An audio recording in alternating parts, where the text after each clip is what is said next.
Halo semuanya, jumpa kembali dengan saya, dengan narasumber kita hari ini.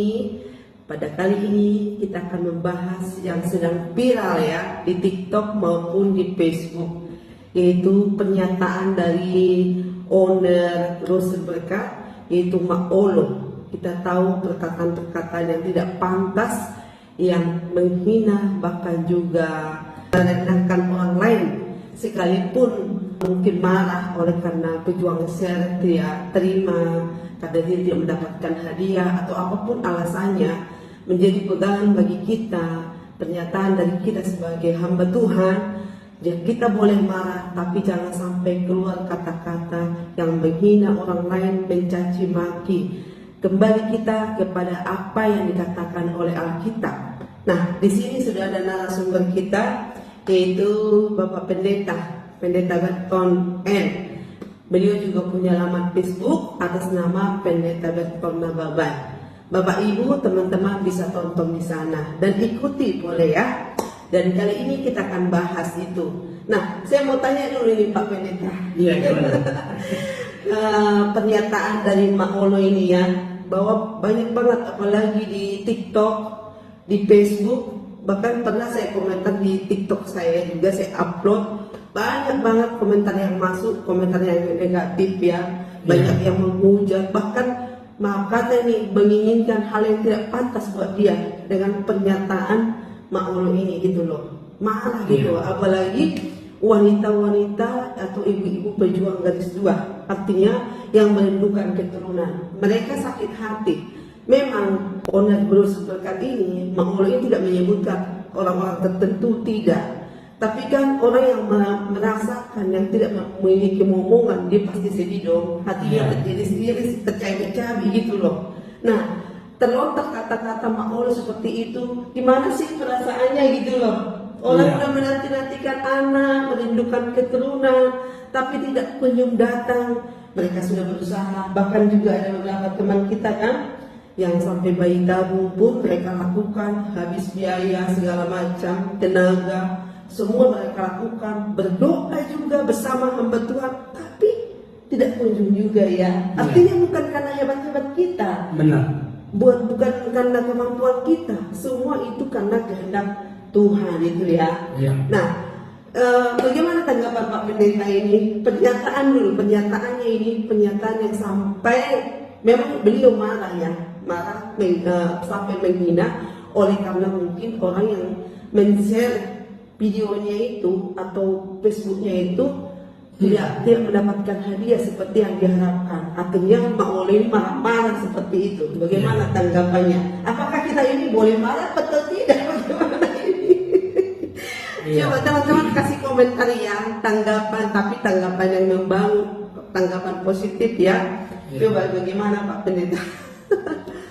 Iya, terima kasih sudah diberikan kesempatan kepada saya untuk berbagi sharing pemikiran dan pendapat. Iya, adapun maksud dan tujuan kita membuat konten ini bukan dengan fokus atau sasaran untuk merendahkan seseorang. Tetapi saya ingin tegaskan yang pertama-tama, setiap peristiwa, kondisi keadaan di sekeliling kita itu bisa menjadi sebuah pembelajaran berharga bagi kita. Tentunya dengan syarat kita memiliki roh kerendahan hati serta pikiran yang jernih dan terbuka. Kita mengingat firman Tuhan yang berkata, Allah turut bekerja dalam segala sesuatu untuk mendatangkan kebaikan bagi kita. Jadi kita bisa belajar, baik itu dari hal yang kurang maupun dari hal yang positif.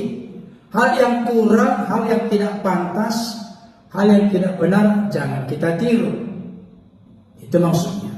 Tapi kalau kita tahu itu hal yang benar, apalagi sudah cek dan recheck data dari firman Tuhan, maka tentu perlu kita ikuti, kita contoh hal-hal yang memberikan inspirasi dan teladan serta kesaksian yang positif bagi kita. Nah, terkait dengan Ma'olo, Grosir Berkat, sebenarnya saya kurang kenal sebelumnya. Iya, saya juga kurang kenal. Tapi kan karena ibu-ibu menyampaikan ke saya sebagai seorang pendeta, pelayan Tuhan, yang perlu untuk memberikan respon dan tanggapan. Iya. Respon dan tanggapan ini sebenarnya mengarah kepada memberikan nasihat dan masukan, Iya. bukan hanya kepada Ma'olo, Grosir Berkat, tetapi juga kepada kita semua, supaya kita tetap berjalan di dalam rel kebenaran firman Tuhan. Apalagi kita tahu bersama kita dipanggil untuk menjadi garam dan terang, iya kan? Kita dipanggil untuk menjadi garam. Garam artinya bukan dipengaruhi, tapi mempengaruhi. Bukan turut membusukkan, tetapi mencegah pembusukan. Bukan diwarnai oleh dunia, tapi kita harus bisa memberikan warna kepada dunia. Kita juga dipanggil menjadi terang, dalam pengertian di mana ada kegelapan, di situ kita hadir menjadi terang, sehingga kegelapan itu berubah menjadi terang. Itu maksudnya. Jadi yang perlu kita pikirkan dan pahami saat ini, memang seperti pertanyaan tadi, boleh gak marah? Iya kan? Saya menemukan dalam Alkitab sebenarnya kita boleh marah, tetapi ada ayat yang berkata dalam kitab Efesus, janganlah biarkan amarahmu terpendam sampai matahari terbenam. Artinya, ketika kita marah, dan marahnya itu oleh karena apa dulu? Kita harus tegak lurus di sini. Jangan sampai kita marah-marah atau dikuasai oleh amarah dengan tujuan mengarahkan kita berdosa. Kenapa saya katakan demikian? Karena Alkitab juga memberikan penjelasan kepada kita.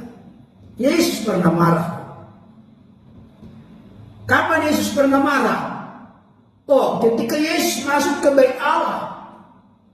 Ketika di bait Allah, Yesus melihat ada pedagang-pedagang di sana. Ada jual beli di sana. Ada meja-meja penukar uang. Ada juga di sana jual merpati dan lain sebagainya. Itu di halaman bait Allah.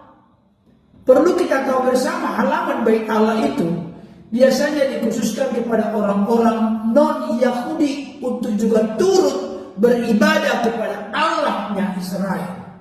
Ketika bait Allah disalahgunakan, yang seharusnya sebenarnya menjadi rumah doa, tapi dipakai untuk tempat jual beli. Kalau jual beli itu inti saya seringkali tentang untung dan rugi. Yesus pun menjungkir balikan meja-meja penukar uang. Yesus pun marah di sana. Tapi di waktu yang sama, di tempat yang sama, Yesus menyembuhkan banyak orang sakit di sana juga. Dengan kata lain, marah demi menunjukkan ketegasan tentang sesuatu. Itu bisa. Tetapi jangan sampai dendam, akar pahit, memiliki kebencian. Yang penting prinsipnya ada di kitab Yakobus itu. Aku menasihatkan kamu, saudara-saudaraku, hendaklah engkau cepat untuk mendengar, lambat untuk berkata-kata, dan lambat untuk marah. Itu rumus kita. Cepat mendengar. Dengar dulu baik-baik. Setelah sudah dengar baik-baik, baru kita lambat untuk berkata-kata, bereaksi maksudnya, dan lambat untuk marah.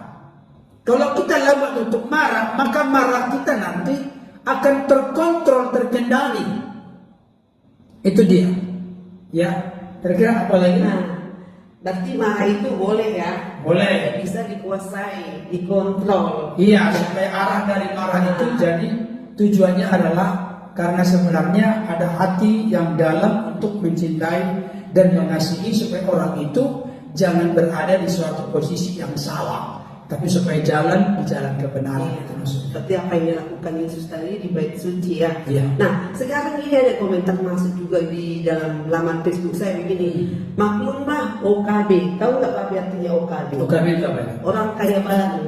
Oh, Jadi saya bukan menjelekkan ya, menjatuhkan Mak Olo, enggak. Ini komentar yang masuk saya catat di sini. Nah, artinya begini, suka pamer-pamer seperti itu loh pengacara yang terkenal. Pakai TikTok sampai kalau dia di sini gini-gini gitu kan. Iya. Kalau menurut saya begini ya, kalau mau pamer, mau bagaimanapun, mau satu lantai pun dia akan bagi saya pribadi, no problem. Selagi dia tidak menghina orang lain, orang itu kan hak dia, ya kan, barang dia gitu loh kan.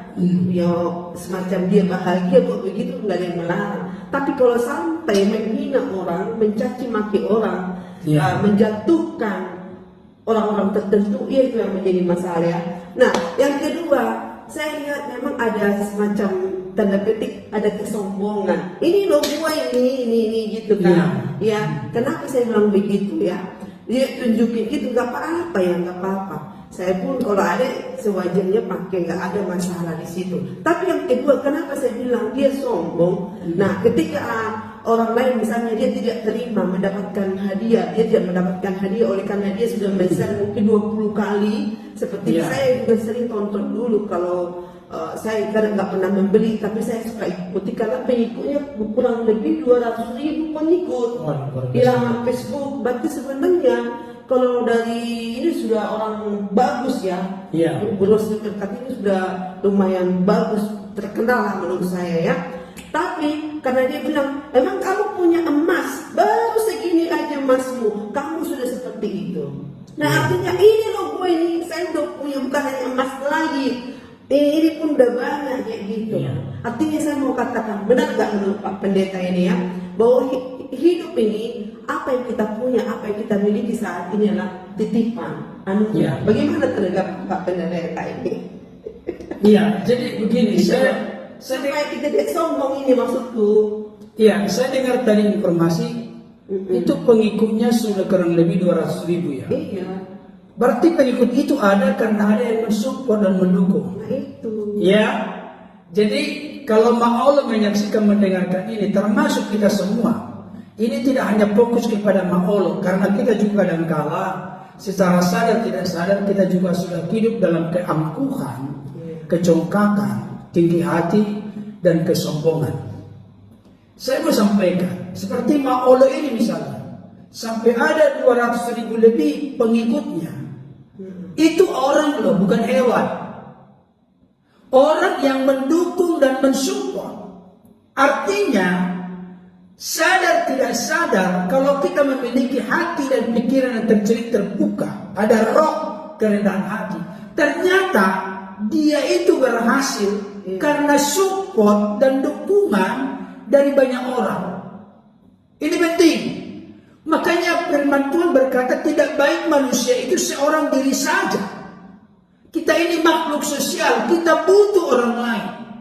Setinggi langit pun kita, sebesar apapun kekayaan kita, sesukses apa, seberuntung apapun kita, saya kasih tahu, ada orang-orang lain di sekitar kita yang memberikan support dan dukungan sehingga kita bisa sukses dan berhasil.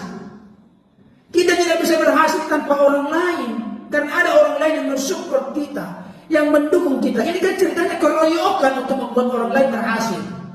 Iya nggak? Sama seperti ini juga kita live sekarang. Ada beberapa yang menonton. Berarti Bapak dan Ibu, kami tidak boleh lupa kacang pada kulit. Karena Bapak Ibu yang menonton ini bisa maju. Laman Facebook dari Mama Keisha bisa maju. Maka tentunya itu tidak bisa maju dan berkembang kalau bukan karena support dari Bapak Ibu sekarang. Oleh karena itu, apakah setelah maju nanti kami jadi berubah haluan? Gua nggak butuh lo, apakah begitu seperti Pak sekarang? Oh tidak bisa, tidak bisa. Yang kedua, saya perlu menyampaikan masukan dan nasihat untuk kita. Ya memang kalau Bapak kita yang satu pengacara kondang terkenal Bapak Hotman Paris Surabaya, ya memang karena di sana yang menjadi bidangnya beliau, Jadi kalau dia tidak tunjukkan dia berhasil, ya gimana orang mau tertarik untuk menjadikan beliau pengacaranya? Tapi saya kasih tahu Aisyah untuk kita. Tolong jangan sampai nanti jadi menimbulkan kesulitan bagi kita. Tadi dipakai-pakai semua ini, pakai-pakai semua. Oke lah untuk menunjukkan bahwa misalnya grosir berkat itu diberkati Tuhan luar biasa. Ya tidak apa-apa. Tapi sisi lain perlu kita tahu. Kita juga harus punya keprihatinan sosial. Apa itu keprihatinan sosial? Ternyata ada banyak orang di luar sana yang makan pun susah. Bukan berarti sekarang begini. Apakah dengan ada orang lain di sana yang begini, begitu, yang susah, yang pahit, yang melarang hidupnya, melarang saya bersuka cita? Oh tidak. Paulus berkata, kalau memang gara-gara kelakuanku, gara-gara cara pola gaya hidupku, orang lain jadi tersandung, lebih bagus aku tidak mau makan apapun. Ini tindakan kasih tingkat tinggi. Saya kasih tahu, ada orang berkata, itu kan uangku, itu kan emasku, itu kan hartaku, suka-sukaku. Saya kasih tahu, secara manusiawi itu tidak salah. Tapi dalam konteks kita punya nilai kualitas kasih yang tinggi dalam Tuhan. Saya kasih tahu, Alkitab berkata, Rasul Paulus berkata, kalau memang oleh karena apa yang aku makan orang lain tersandung, lebih bagus aku tidak makan itu. Demi menguatkan saudara-saudaraku yang lemah. Inilah tindakan kasih yang tertinggi. Yang ketiga perlu kita perhatikan. Kalau suka kita ini pamer. Ada orang di luar sana mengalami kesulitan. Waduh, si anu itu alamatnya di mana, ini bagaimana. Bisa nanti jadi menimbulkan sesuatu yang tidak baik bagi kita. Lebih baguslah kita gayanya seperti penyu, tahu penyu? Iya. Jangan seperti ayam, tahu nggak ayam? Ayam itu baru satu telurnya, kutat, ribut satu kandang gak dibuat. Satu kampung dibuat baru satu telur. Baru satu telur. Tapi penyu, tahu nggak penyu? Waduh, inspirasi luar biasa. Penyu itu diam-diam gak bersuara, sudah ribuan telurnya. Jangan kita seperti ayam yang bertelur. Saya kasih tahu, Bapak Ibu sekarang itu berkata, emang Mak Olo itu seperti ayam yang bertelur? Waduh, saya kasih tahu. Dengarkan baik, saya saksikan.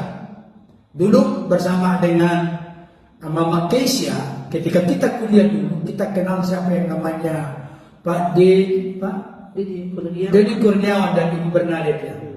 Waduh, saya saksikan ini. Bapak Dedi Kurniawan, Ibu Bernadette itu, Bapak Dedi Kurniawan sudah almarhum. Beliau itu konglomerat, punya ITC, punya perusahaan di dalam di luar negeri, termasuk di Amerika. Tapi ketika ketemu dengan saya, padahal saya ini kalau pelayanan, dulu belum ada sepeda motor. Masih naik mobil dari Pasar Minggu ke Tanah Abang, itu naik 604 Metro Mini. Saya turun, udah dekil, kumat, lusuh. Kebetulan mereka turun dari Lexusnya. Waduh, mobil keren, mobil mahal. Ketika mereka ketemu dengan kita, bayangkan, triliunan duitnya. Pertanyaan saya, Mak Olo sekarang, apakah uangnya sudah triliunan? Dengarkan baik ini perlu membuka hati pikiran kita. Uangnya triliunan. Punya perusahaan di dalam di luar negeri, punya ITC. Kalau Bapak Ibu Saudara ada di sini sekitar Jabodetabek, tahu nggak ITC bermata hijau? Itu punya dia. Itu punya dia. Tapi ketika ketemu dengan kita, selalu Pak Benton, apa kabar Pak? Menundukkan diri, manggut begini. Kita merasa minder juga. Kenapa? Ini konglomerat. Orang kaya luar biasa. Ketika ketemu dengan kita yang naik Metro Mini, belum naik sepeda motor, naik Metro Mini. Tapi ketika ketemu, mereka menganggukkan kepala, menundukkan diri. Karena mereka tahu kita hamba Tuhan. Wow, orang kaya seperti ini saya sangat salut dan hormat. Tapi kita ini, orang kaya baru dari OKB. Waduh, jangan dong. Grosir berkat ini maju karena pendukungnya banyak, pembelinya banyak. Kalau tidak ada yang membeli, Maju nggak? Ya, begitu. Tidak, berarti ternyata karena urunan ratusan ribu orang barangkali membeli apa yang dia jual, makanya dia sukses dan berhasil. Jadi saya mau sampaikan, jangan kita ini seperti laut mati. Jadilah seperti Danau Galilea. Apa itu laut mati? Laut mati itu adalah laut dengan kadar garam tertinggi di dunia ada di Timur Tengah. Nanti kalau Bapak Ibu Saudara punya kesempatan ke sana, nggak usah bawa pelampung dari Indonesia kalau mau berenang di laut mati, karena otomatis ngambang karena kadar garamnya sangat tinggi. Tapi laut mati itu bukan laut mati pengertiannya. Laut yang menerima asupan air tapi tidak pernah memberi kehidupan kepada orang lain. Apa gambarannya ini? Orang yang selalu menerima berkat dari banyak orang dipakai Tuhan, kepanjangan tangan Tuhan untuk membuat grosir berkat ini maju. Tapi dia tidak menjadi berkat bagi orang lain. Jangan demikian. Jadi kalau tadi saya dengar pernyataan dari Mama Kesia yang memiliki laman ini, tadi dikatakan ada yang suka men-share, membagikan dengan maksud dan tujuan barangkali mendapatkan satu kaleng susu untuk anaknya dengan begitu. Ya udah, berarti Tuhan terima kasih. Saya ini menjadi jalan berkat, saluran berkat bagi saudara-saudaraku yang lain, yang mana terlebih dahulu mereka telah pakai untuk mendukung mensupport aku sehingga baju ini grosir berkat. Itulah pemikiran yang jitu, pemikiran yang jenius di mata Tuhan, pemikiran yang menyenangkan hati Tuhan. Itu dia. Jadi tadi dikatakan menjadi sombong. Oh, saya mau kasih tahu. Dengar dengan baik, saya mau sampaikan pesan firman Tuhan mengenai sombong ini. Ulangan 8 ayat 11 sampai 14. Ini penting untuk kita.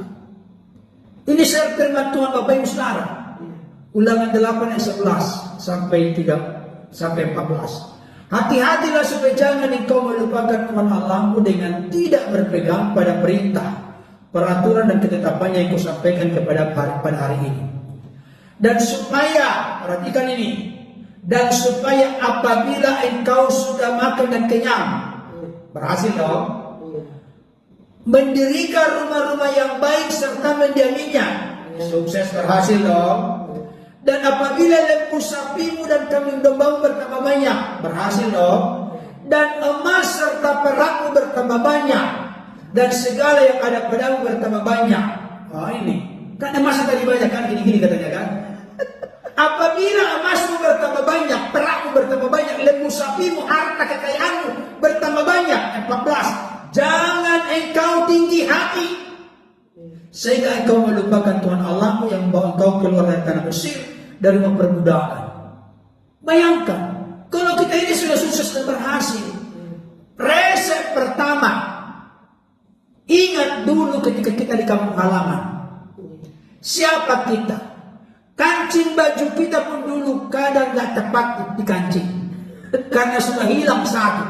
Bayangkan. Jadi diikat satu. Iya, ada yang diikat-ikat.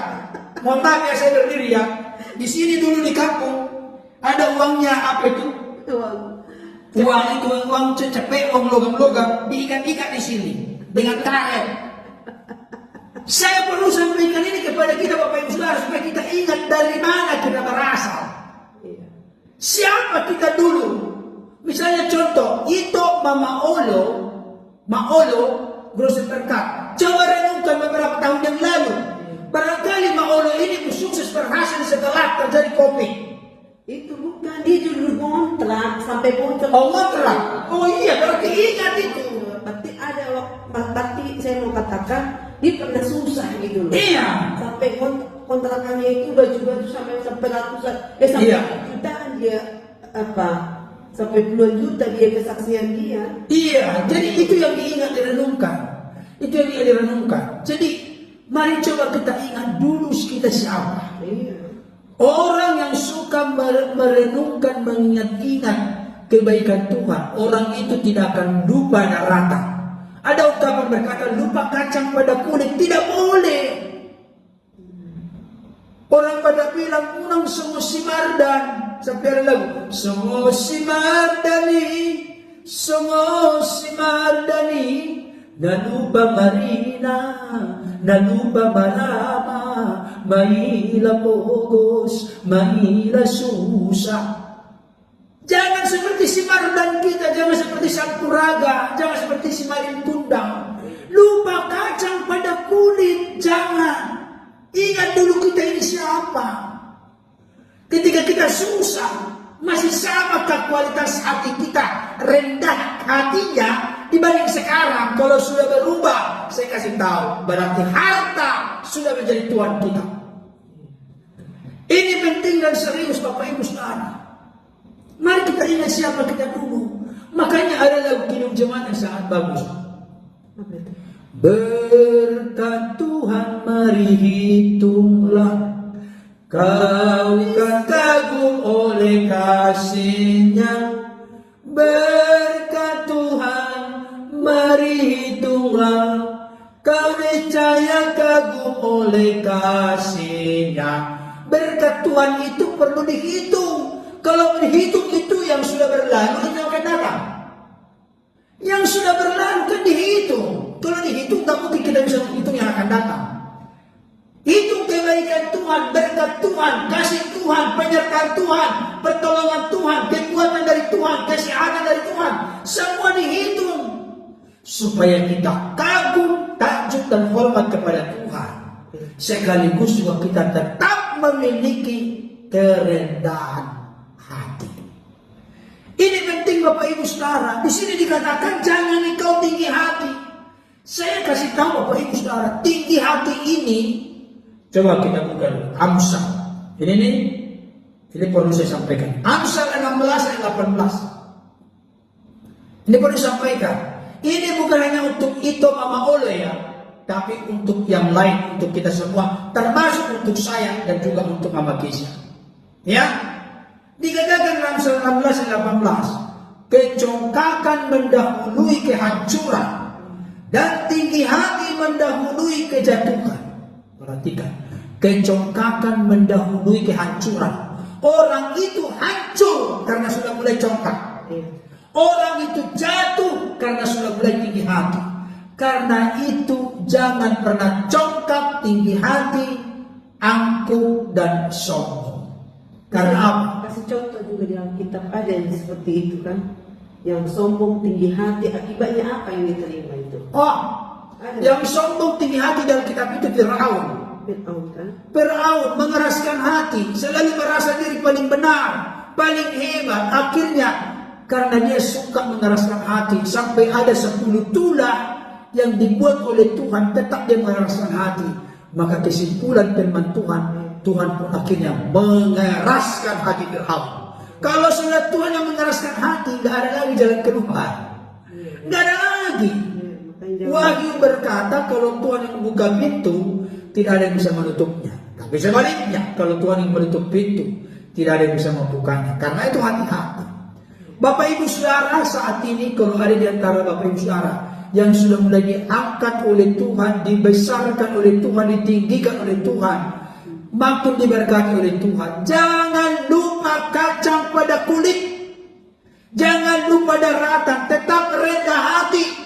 Rendah hati adalah kapasitas hati yang disiapkan oleh Tuhan untuk kita menerima berkat yang lebih besar ke depan. Tapi kalau sudah mulai angkuh, waduh, udah hancur. Kalau sudah mulai tinggi hati, ya sudah jatuh. Hati-hati kini, jangan tinggi hati, jangan sombong, jangan angkuh. Karena apa? Yakobus 4 ayat 6 berkata, Allah menentang orang yang congkak, tetapi mengasihani atau mengasihi orang yang rendah hati.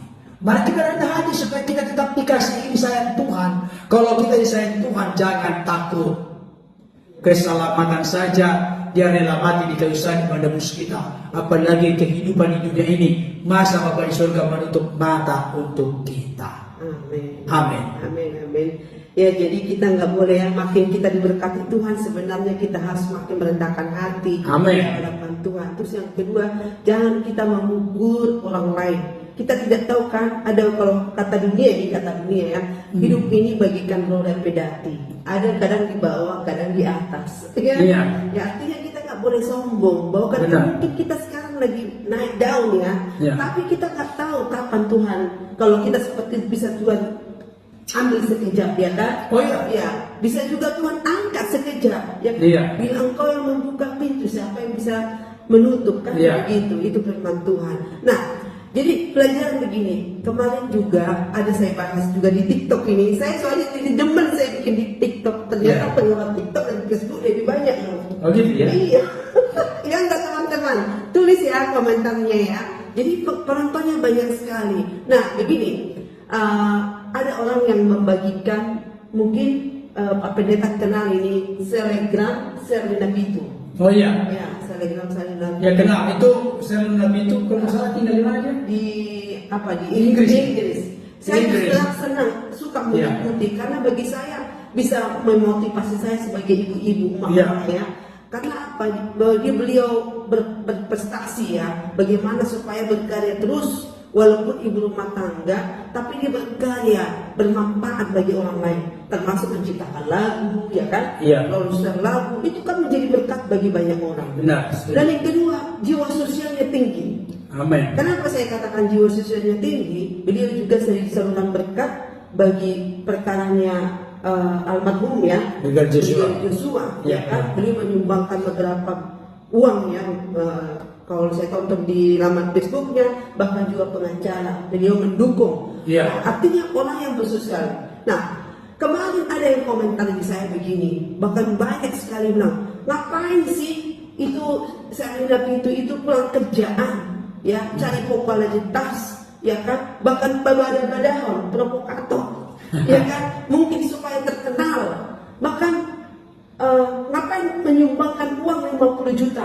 Mending uang 50 juta itu disumbangkan bagi panti asuhan, bagi yang membutuhkan daripada perkara seperti ini gitu loh. Iya. Nah, ternyata saya tonton video dari Kak Eda Serlina Pitu, ternyata kenapa dia sampai terbeban mau mendukung, mensupport Iya. perkara ini, bukan kurang bekerja dia, bukan cari sensasi, bukan. Bukan kelebihan Iya, uang. ternyata saya tonton di situ beliau juga pejuang garis dua, artinya Oh. merindukan keturunan, momongan. Nah, kemarin kan Mak Olo ini ngomong begini, baik-baiklah engkau supaya engkau mempunyai keturunan, supaya dari inimu mungkin teman-teman tahu apa yang diungkapkan, kata-kata yang tidak pantas ya, supaya keluar dari rahimmu itu anak seperti itu. Kalau engkau tidak baik, arti tidak keluar Ya. anak dari rahim kita seperti itu. Nah, otomatis itu yang masuk menusuk-nusuk hati Eda Serlina Pitu ini. Jadi dia beberkan di Dan situ. pejuang garis dua lah. Iya, bagaimana dia berjuang, berupaya, bahkan uang pun dilakukan, keluar berapapun dia mau. Ya. Tapi kan bukan maunya kita. Benar. Semua kan tergantung sama Tuhan. Kalau Tuhan mau kasih, kasih. Kalau tidak mau bilang apa kita. Ya. Bagaimana tanggapan Pak Pendeta ini?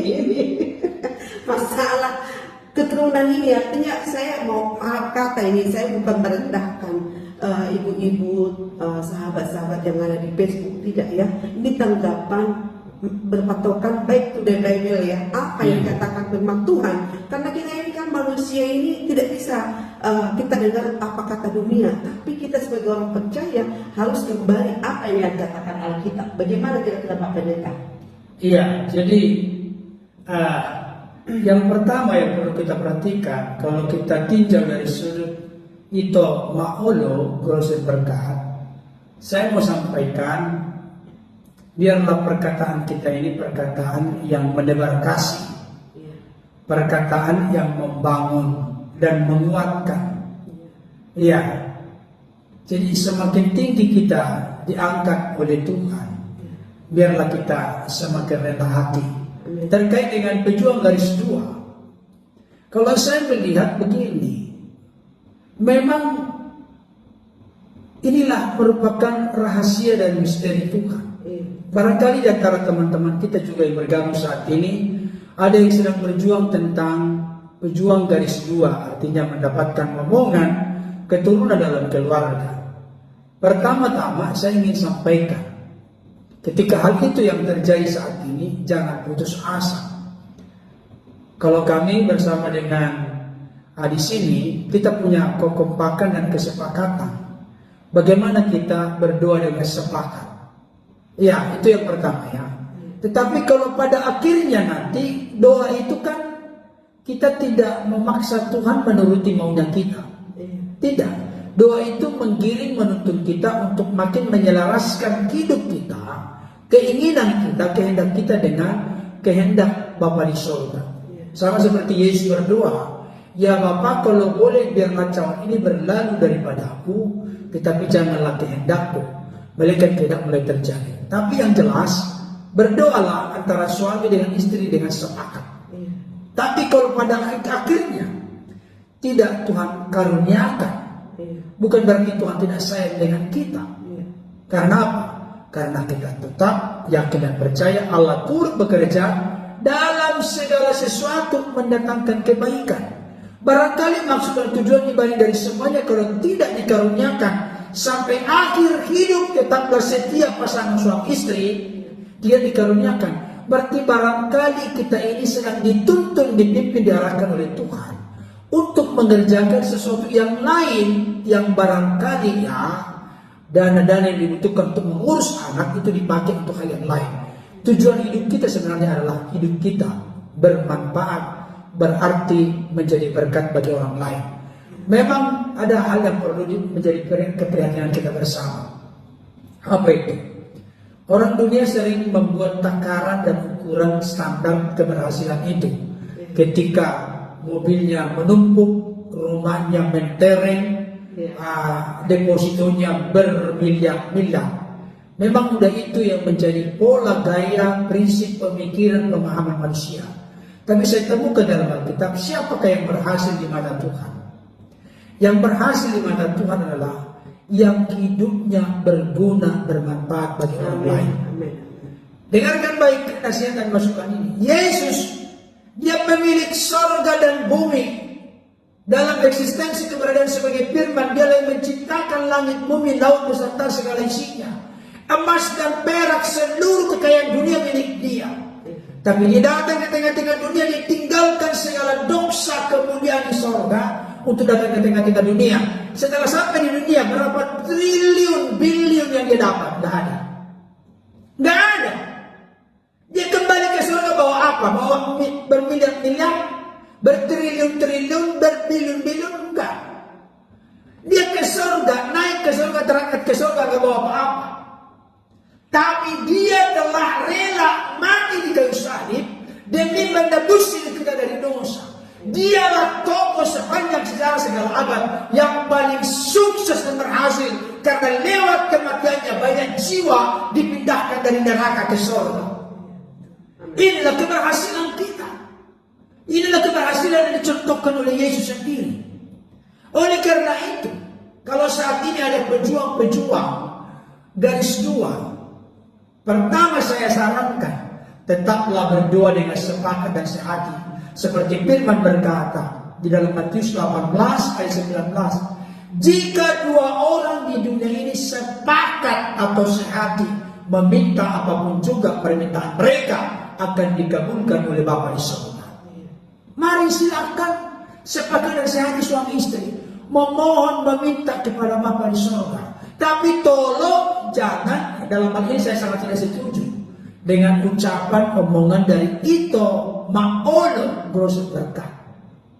Jangan kita ini justru membuat orang yang sudah punya pergumulan makin terpuruk. Jangan kita ini mengatasi masalah seolah-olah kita mengatasi masalah, tapi justru menimbulkan masalah yang lebih besar.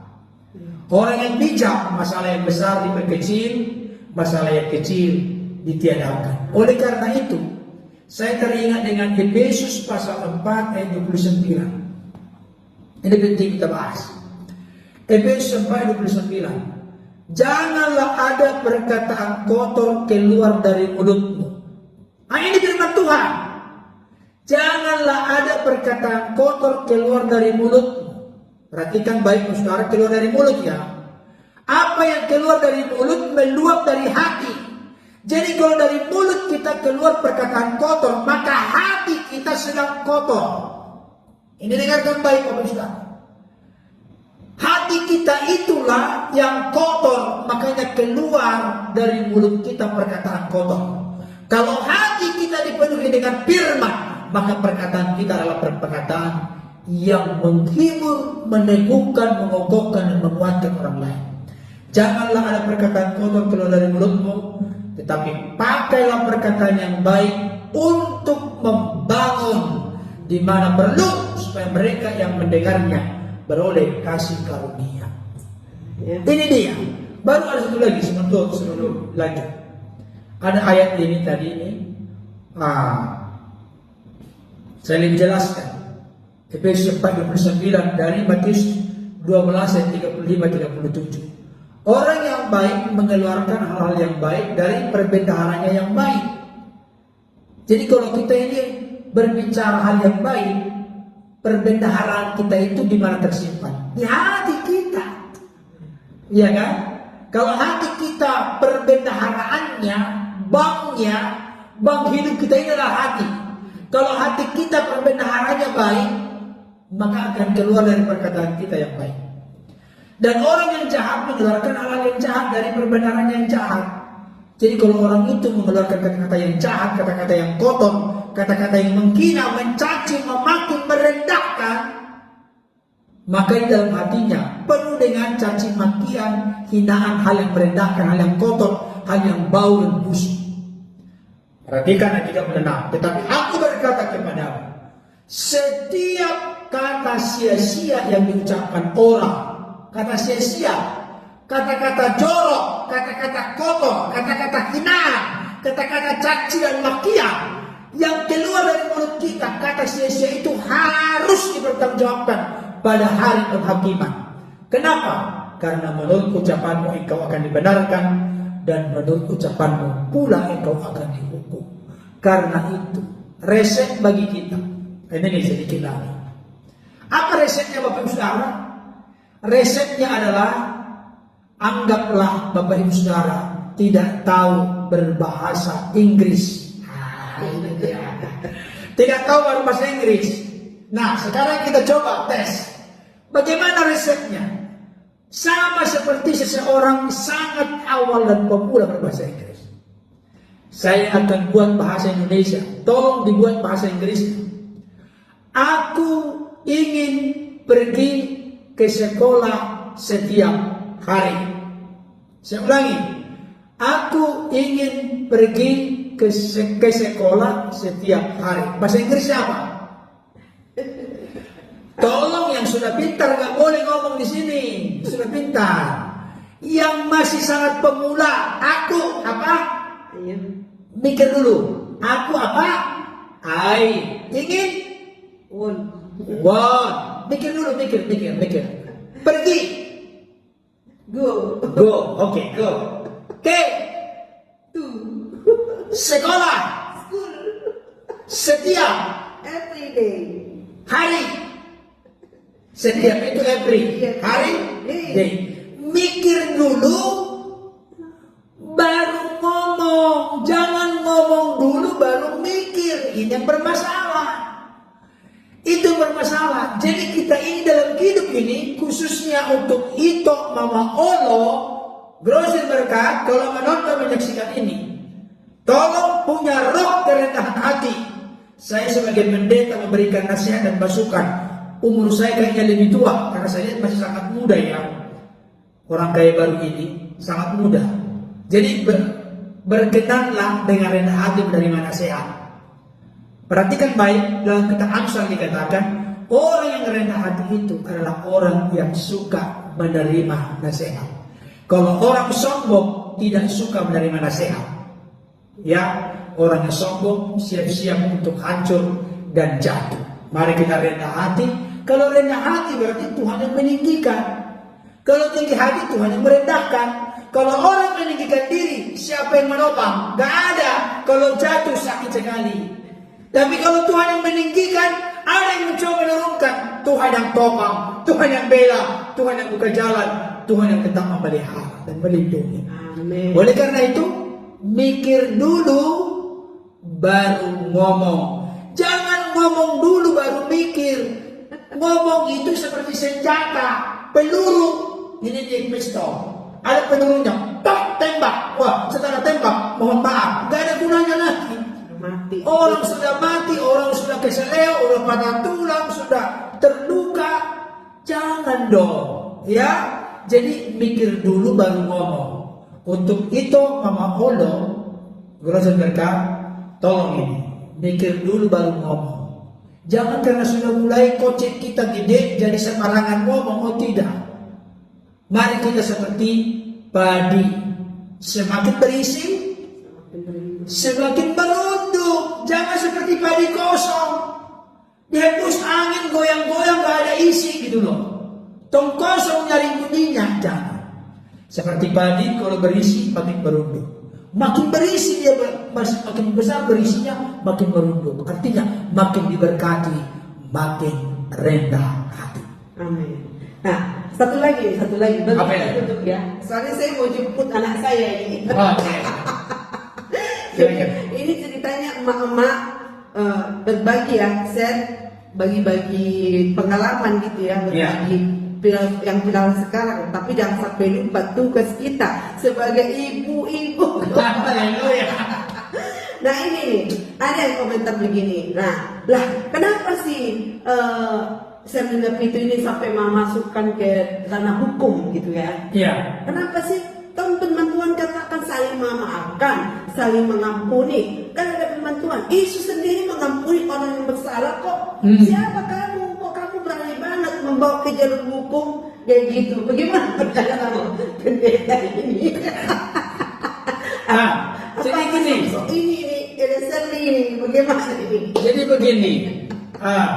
Saya kasih contoh lah sekarang ya. Begini ya. Inilah yang harus kita sadari, makanya saya katakan tadi, mikir dulu baru ngomong. Sekarang begini. Ini ibarat kertas. Kertas ini. Kalau saya lipat ini begini, saya lem di sini sama di sini ditempelin. Apa yang terjadi ketika saya buka kembali? Ini kan mulus ini, mulus. Saya lem, setelah kering saya buka kembali. Ada bekas, apakah yang ini menarik di sini atau di sini di sini? Artinya enggak mulus lagi. Bekas lemnya ya. Ada bekas. Nah, ini contoh praktis Bapak Ibu Saudara, supaya kita jangan terlalu mudah melontar kata. Ternyata lontaran kata-kata cacian, makian, menghina, merendahkan, dan seterusnya itu berbekas di hati orang. Oleh karena itu, kalau kita sudah mengalami sentuhan kasih Tuhan, jangan sembarangan melontar kata kepada orang lain. Nah, terkait dengan hal ini, ketika menempuh jalur hukum, ada pembelajaran berharga. Yang pertama, ketika misalnya Mama Olo ini sudah minta maaf. Ya, kita tidak tahu ya. Kita tidak perlu mencurigai apakah motivasinya sudah murni, sudah tulus, sudah benar, sungguh-sungguh itu urusannya dengan Tuhan. Tapi paling tidak dari pandangan umum, kita lihat beliau minta maaf. Mohon maaf. Ketika mohon maaf, dimaafkan enggak? Dimaafkan. Karena apa? Karena firman Tuhan berkata di dalam doa Bapa kami, ampunilah kami akan kesalahan kami, seperti kami juga mengampuni orang yang bersalah kepada kami. Ya, kita saling memaafkan, saling mengampuni. Tetapi disinilah yang banyak lupa orang Kristen. Apa itu? Kita ini ada di wadah negara Kesatuan Republik Indonesia, di mana negara kita ini negara yang berdasarkan hukum. Berani berbuat, berani bertanggung jawab. Contoh, seorang pencuri ditangkap oleh polisi, sampai dikata polisi, pencuri ini Mohon ampun dia, minta maaf dia sama polisi. Pak polisi, mohon maaf, mohon ampun, tolong mohon maaf, maafkan aku. Oke nah, kami maafkan engkau, kami ampuni engkau. Proses hukum berjalan enggak? Berjalan tetap. Proses hukum ini berjalan perlu supaya apa? Supaya jangan sampai kita terlalu mudah melontar kata, supaya kita hati-hati berbicara karena ada undang-undang ITE. Ya kan? Makanya perlu kita hati-hati. Nanti kalau misalnya sudah mulai maju, nanti ada pengacara yang dibayar. Nanti ada apa ini? Apa nih? Restorasi justice. Restorasi justice itu artinya ada nanti perdamaian atau apa. Tapi paling tidak sudah perlu dulu lebih disoroti. Karena apa? Karena harus berani berbuat, berani bertanggung jawab. Karena itu jangan sembarangan membuat masalah. Karena apa yang kita tabur itu yang kita tuai. Galatia 6 ayat 7. Jangan sesat. Allah tidak bisa dipermainkan. Sebab apa yang ditabur orang itu juga akan dituainya. Karena itu mari kita menabur kebaikan supaya kita menuai dari sejahtera. Jangan menabur kejahatan. Nanti kita akan menuai puting beliung masalah. Oke, kira-kira seperti itu. Coba Pak pendeta baca dulu itu. Oh ya, amin amin amin katanya. Mamanya Rian, amin. Anelie, Lina, amin amin. Jadi ada juga yang banyak merasa respon positif. Iya. Nah, kira-kira seperti itu ya. Oke. Oke, mudah-mudahan bermanfaat. Pokoknya pelajaran bagi kita. Saya mau pesankan buat teman-teman, sahabat-sahabat yang ada di Facebook, Bapak Ibu, khususnya yang gemar bermain sosial media, hati-hatilah, bijak-bijaklah mengelola tangan kita ini, memencet ya, menggunakan mulut kita ini kata-kata yang baik, kata-kata yang benar, kata-kata yang memberikan semangat ya, jangan kata-kata yang tidak bagus lah ya. Nah, jadi kita pintar, makin canggih teknologi sekarang, kita harus bisa mengelolanya. Karena apa? Karena kita Tuhan berikan kepada kita hikmah untuk menggunakannya dengan baik. Kira-kira seperti itu. Nah, mungkin lain kali kita bahas lagi yang lainnya. Ya. Boleh terkait mungkin dengan Brigadir J. Iya, apalagi teman-teman yang lain kita sedang viral. Bagaimana tanggapan kita untuk menangani ataupun menyikapi kayak gitu. Oke, tapi sebelum selesai begini, saya perlu ingatkan kembali kepada Bapak dan Ibu, ya pendukung dan pengikut dari laman Facebook Mama Kesia. Jadi begini Bapak Ibu, kita ini bukan sok-sok rohani, tapi memang kita ini, Yesus berkata manusia hidup bukan dari roti saja, tapi dari setiap firman yang keluar dari mulut Allah. Artinya Yesus sendiri mengakui, menegaskan, menyatakan secara eksplisit, jelas, terang benderang, kebutuhan manusia itu ada jasmani, ada rohani. Mana yang dahulukan? Kalau menurut saya yang dahulukan, jumolo malului harajau di debatalo atas itu mana, dungita bahwa maka odek Tuhan. Artinya carilah dahulu kerajaan Allah dan kebenarannya, maka yang lain didapatkan kepadamu. Jadi kebutuhan rohani ini penting. Makanya kalau nanti kita membahas konten di sini secara live seperti ini, bahkan juga nanti di-upload, saya sudah selalu ingatkan kepada Mama Kesia, pemilik dari laman ini, ketika membahas sesuatu, tinjau dari sudut firman Tuhan, supaya ada mutiara kebenaran yang membangun, yang disampaikan kepada audiens yang menyaksikan dan mendengarkan, sehingga mereka mendapatkan berkah rohani melalui segala peristiwa. Segala peristiwa itu kalau kita sudah kita tinjau dari sudut firman Tuhan, selalu ada pembelajaran berharga bagi kita. Oke teman-teman, sampai di sini dulu perbincangan hangat kita ya, perbincangan santai. Iya. Tapi serius. Iya. Tapi menjadi pelajaran bagi kita, bukan hanya yang owner browser berkat, tapi kita Ya. teman-teman semua menjadi pelajaran bagi kita supaya kita bijak-bijak mengelola sosial media ini, kita bisa memakainya dengan baik. Kayak gitu. Amin. Terima kasih ya teman-teman. Kiranya kasih Tuhan terus melingkupi kita. Apa yang kita kerjakan kita berbuat diberkati oleh Tuhan. Terima kasih. Shalom. Salam, dadah.